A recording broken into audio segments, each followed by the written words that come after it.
Moms, are you raising your kids to believe they can create the life of their dreams? Are you living your life that way as well?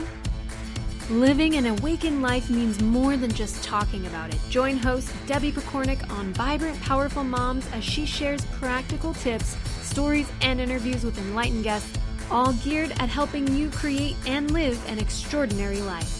It's time to stand firmly in your power and model the life you want for your kids to inherit. And it all begins now on Transformation Talk Radio.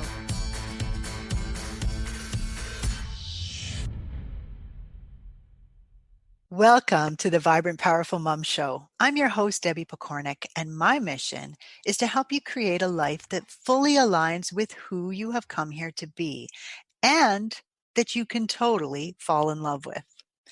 My guest today is Kate McGuinness, a woman who went from life as a high-flying Los Angeles lawyer to existing as an exile in an Iowa farm town.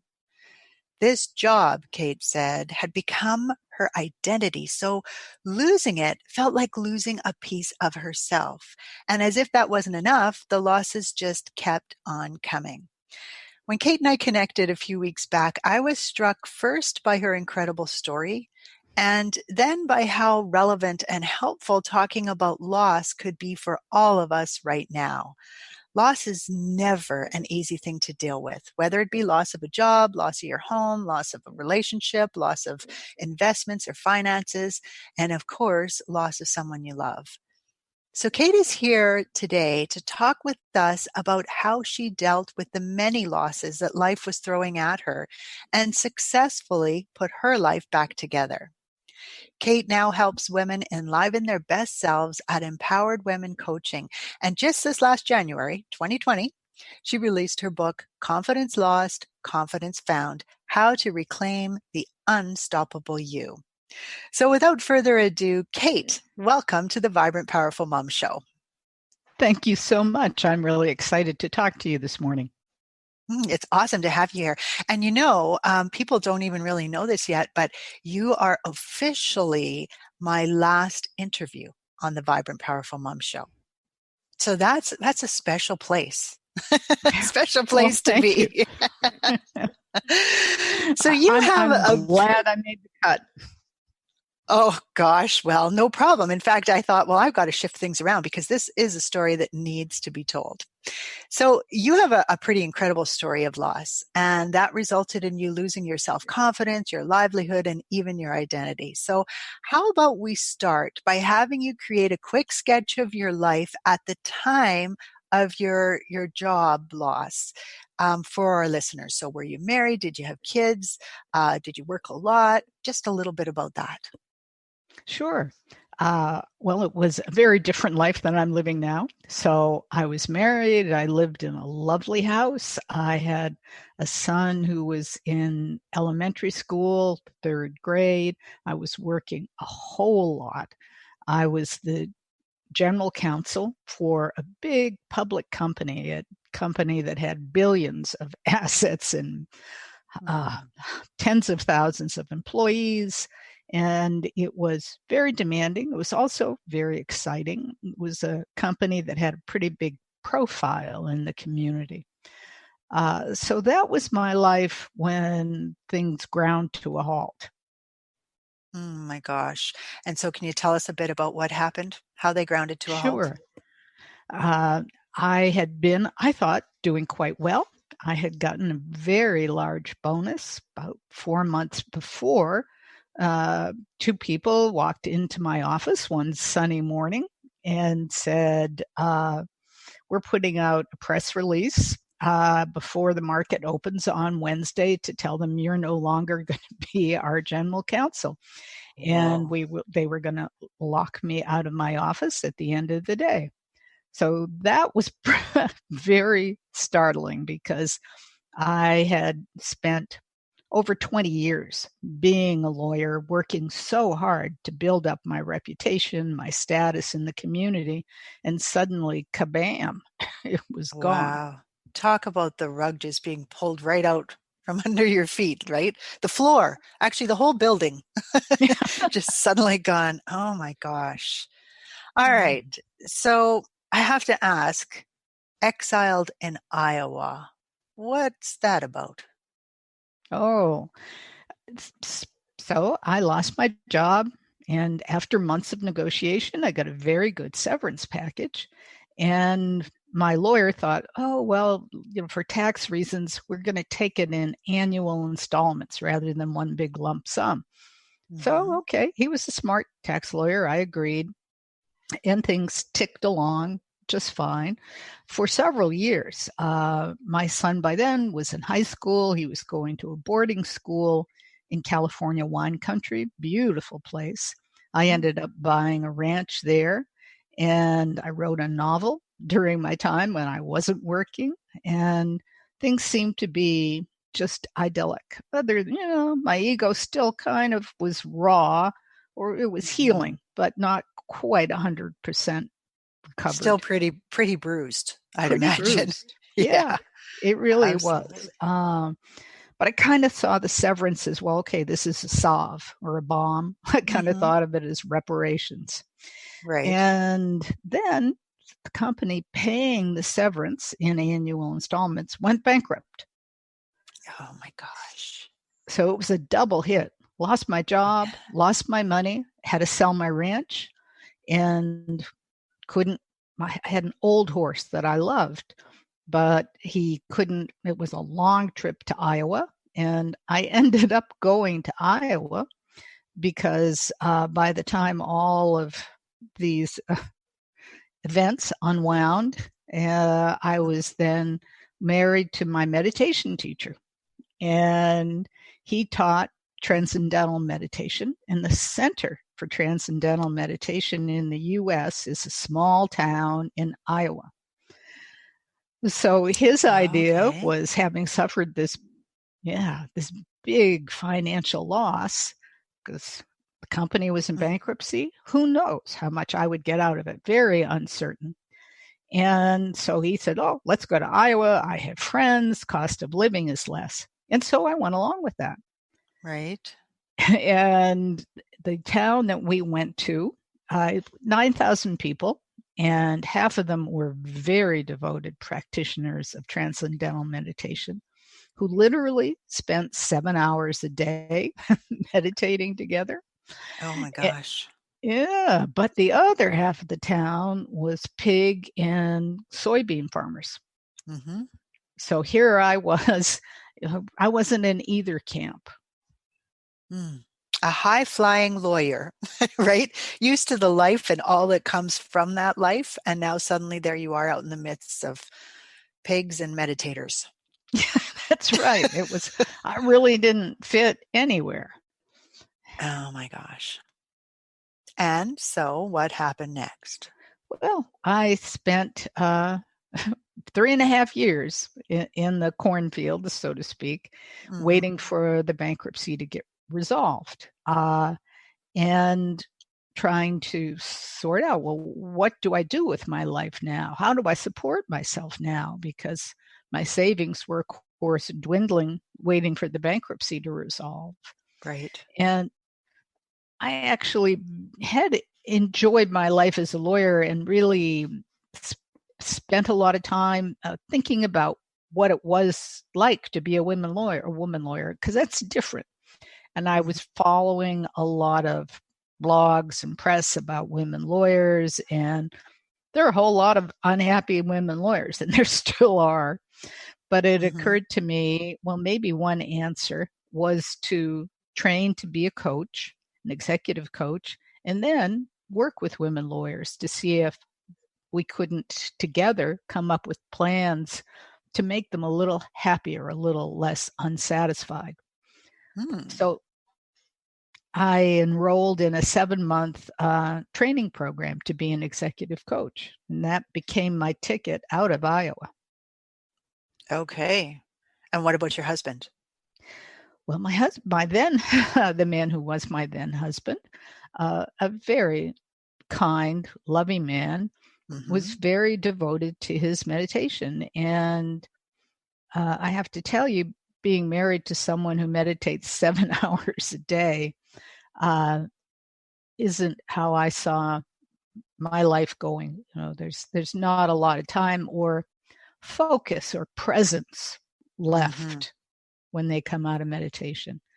So I wanted a divorce, and he was sad, but he didn't object. And he stayed in Iowa. He's there. He's happy. He has a friend, a companion, who was also very devoted to transcendental meditation. So Right. it's funny, as his sister said, I'm still close to my former sister-in-law, that she thought maybe sometime the idea of moving to Iowa was just a scheme to get him back to the world where he belonged. Absolutely. You know, And it worked that way. as you were sharing that, it made me think of, I used to work at a woman's shelter many years ago. And I remember one of my clients saying to me that her husband was so heavenly focused, he was no earthly good. Oh, And that's a wonderful phrase. it really is. I'm not sure that it's exactly, we could apply it here exactly, but the idea is there that a relationship takes time and energy right here on this plane. Yes. That's where we're functioning. So now there you are. You've lost this job that was so much a part of who you are. Now your son is now where? He's in school, like at this Well, time? he by then, he was in college, and I Oh, have to okay. confess, he was in college in Iowa. So that, kind of Oh, added to the appeal of, well, let's go to this town where housing is cheap and yeah. people are enlightened. Oh my gosh. But that's a huge amount of loss. And even it sounds like your divorce, it wasn't like I can't stand being around you. It was, or at least it sounds as if it was more of a, you know what, I need more I from you. think that's a very, very good way to put it. Oh my gosh. It was- So there you've lost all that money, you've lost your income, you've lost your beautiful home, you've lost all of this stuff. And yet it sounds to me like you were still figuring out ways to pick yourself up. That's right. I never actually gave up. It was always, well, what's next? What can I do that's productive? What can I do to help people? Uh, by the time I got to Iowa, my book, the novel, had just been published. And it was a novel written for women to help them understand and recognize sexual harassment and gender discrimination. And Nice. yeah, I mean, that was my idea. And I folded that into what I hope was a compelling legal thriller. And Right. there were reviewers that called it that. So trying to help women through that forum. And so what I did for when I got to Iowa, I did a lot of tweeting. I was, I guess, an early adapter of Twitter and sending out tweets about women's power, sending out quotes from people like Gloria Steinem. So I kept that focus pushing. Nice. And What year would this be approximately? that would be 2012. Okay. Oh, right at the shift. The time Yes, of the big shift. that's right. Nice.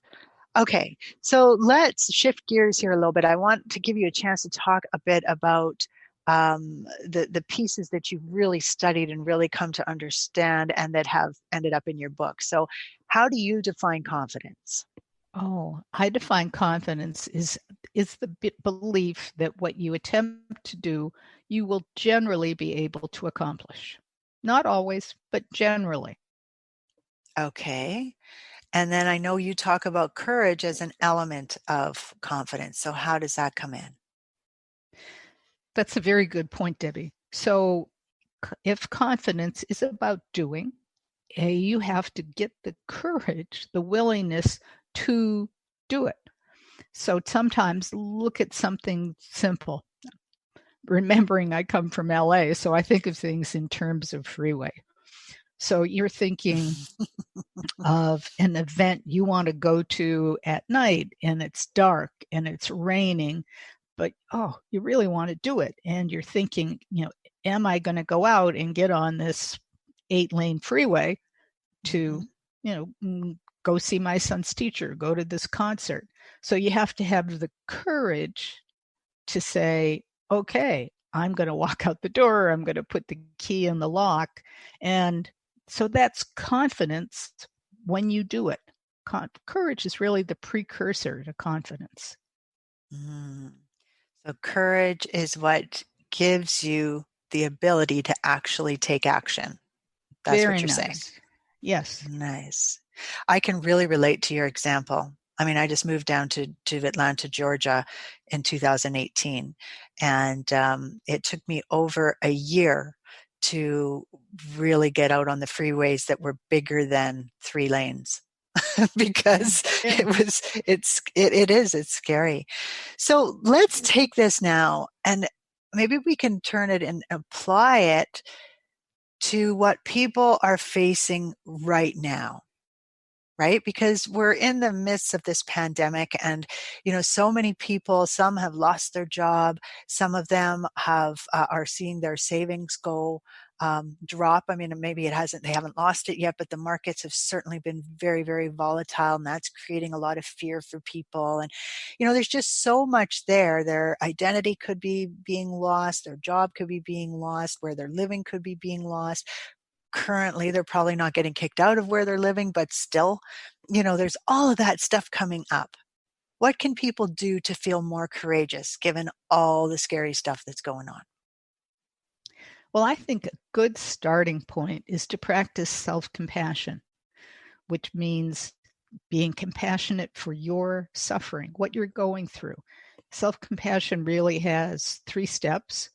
And the first is recognizing that you are suffering. You're in a moment of suffering. But the key here is not to say, oh my gosh, it's awful. It's awful, awful. Be willing to say, well, yeah, it is awful. But basically, my car is not on the brink of the cliff. Yep, it's scary. Maybe the car is near the edge, but it's not over it. Because if you get so overwhelmed by the sense of suffering, then it really shuts off all other avenues of self-care and compassion. So you say, okay, this is a moment of suffering. I am suffering. The next step is to say, other people are suffering too. Now, they may not be suffering the same thing. It may be, I'm suffering because I'm worried about my investments. Other people may be worried about their investments. They may be worried about their housing. They may be worried about sick relatives right now. And why you want to get to the second step of saying other people are suffering goes back to evolutionary psychology and being members of a tribe.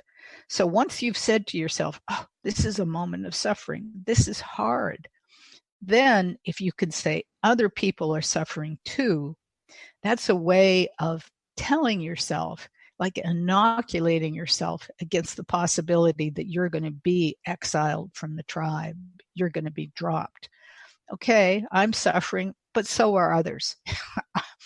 And that knowing that you're part of others, a group of others that are suffering, not necessarily the same thing, helps you not feel isolated.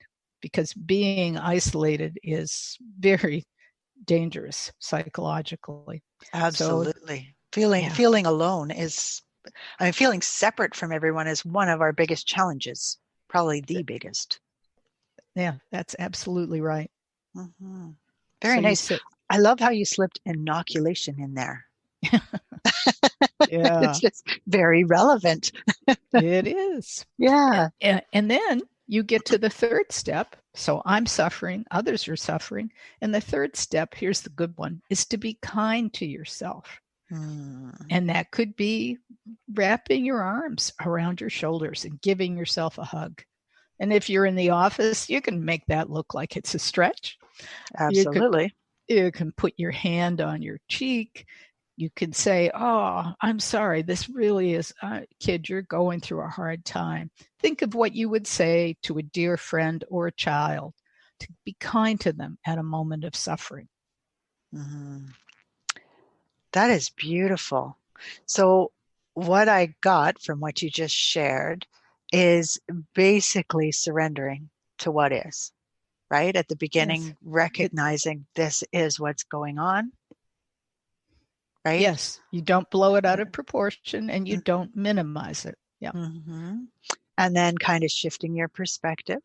Yes. And I love how you connected that into the tribe and being a part of something, like recognizing that this isn't just happening to me. And I mean, we're in a very unique time where this is happening around the world. Whereas your story, you could have easily felt like a person who, I'm the only one this is happening to, right? That's right. That's right. And yet you didn't. Very interesting. So you just knew that I have to keep myself connected to others. And it's interesting that you also now were in a place where you felt isolated. Well, it's interesting, Debbie. One of the ways that I became connected to others there was I learned to knit because that was very popular in that community. And I have to admit, I am not very good at it at all. But getting together and sitting with other women, and some of them were fantastic. Some of them helped me. But it was a way of connection, and it helped me get through that time. Oh, I love that, because what you're saying is that it wasn't that you were already a skilled knitter. In fact, it sounds like you might never have really become a skilled knitter. That's right. Yeah, which is my story as well with knitting. But you found something that allowed you to connect with other people. And that is just so important for your heart. Oh, it was. I mean, I had a big house there because housing prices are so low compared to California. So I was able to get a house with a big living room. And on Friday afternoons, the ladies would come over, we would knit, and we would drink Prosecco. Oh, nice. And maybe that's Very why nice. my knitting wasn't so good, but it was a fun time. Exactly. That's okay. It's fun pulling the stitching out too with knitting. It's not like sewing where the knitting can be, hard to get out. Or knitting, the stitches can be hard to get out. With knitting, you just pull it off the needles and it undoes. Yeah. Love it. Love it. Okay, so you have surrender, you have perspective, you have kindness to yourself. Such an important message. I hope people are hearing this, because these are so relevant always, but especially to right now. So let's talk about the whole boundary thing. Like, some people struggle with saying no. All right. And I think because of that, we can put ourselves in risky situations. We can make it hard for us to get things done, where we're doing too much. What do you suggest they do to make it easier for them to enforce a boundary like that? Well, I think becomes easier if you can actually keep in mind the feelings of the person that you're saying no to. So in other words, they're going to be disappointed. And how can you say no in a way that softens the no? So sometimes you can say no with appreciation. So you might say, oh, I think your idea is fabulous, but I'm not able to participate at this time. Mm-hmm. Or sometimes you can say no with offers of help.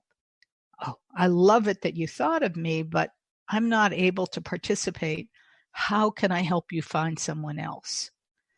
And you can also say no with invoking your values. And sometimes that may be how the end line of how high or how forceful emotionally you might make your no. So if you say your values, I mean, suppose somebody asks you to march or volunteer or give money to a cause. And you might say, I wouldn't be honoring my commitment to my values. Or maybe it's, I can't take on another task right now because I won't be honoring my commitment to my family. So that's Nice. a way to make the other person hear that your no is more than simply a refusal. It's a no that's backed by values and by your understanding of what it means to them. Nice. Nice. And so it's allowing them to be respectful of that other person. Like, I so appreciate your asking me. And right now just Exactly. isn't a good time. Love Yes. it. Love it. Love it. So I want to let people know how they can find out more about you. And then if we have time, we'll come back to maybe one more question.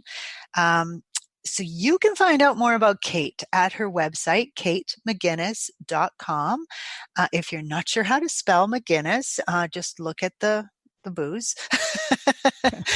and also you can go to the vibrantpowerfulmoms.com website where the blog for today's show will have a link directly to Kate's site. Now, once you're on her site, you will find a sign up for 10 tips for authentic confidence, which will get you on Kate's list and will allow you to hear about any other special offers that she might have. So, Kate, thank you so much for coming on the show today and sharing your story with us. I really feel like right now is a great time for us to remember that losses are happening to people all the time.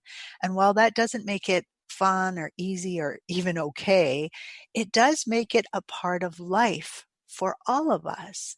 So when we can accept that and recognize that we really can handle whatever life throws our way, we can shift out of suffering and regain our connection to our confidence and resiliency and so on. And that makes all the difference in the world, because while there's always going to be struggle in our life, we do not have to be suffering. So thank you, Kate, for helping us to shine a light on that. I think it's just such an important topic. Oh, thank And you. I really enjoyed being here with you today. awesome. Now we probably have enough time for you to share one last little nugget if you'd like to leave our listeners with one. One thing I would say is that the first person who writes to me, Kate at katemcguinness.com, and tells me that they listen to this show, I'll be glad to send them a free paperback copy of my book. Oh, that's very nice of you. Now, sometimes people aren't listening to this show till later because it is a podcast, which is very nice. So don't be discouraged. If that happens and you're thinking, oh, darn, I'm too late. First of all, go ahead, send a message just in case. And if not, at least get to her website and see what you can find there, because you can get the 10 tips for authentic confidence and a lot of other good information. So thank you once again, Kate, and a big thank you to you, my listeners. I love you and I appreciate you always. With much respect for you and the journey you are on, this is Debbie Pokornik and her guest, Kate McGuinness, wishing you a vibrant and powerful day. You've been listening to Vibrant Powerful Moms with host Debbie Pokornik. If you've enjoyed this show, please share it with others to help spread the love.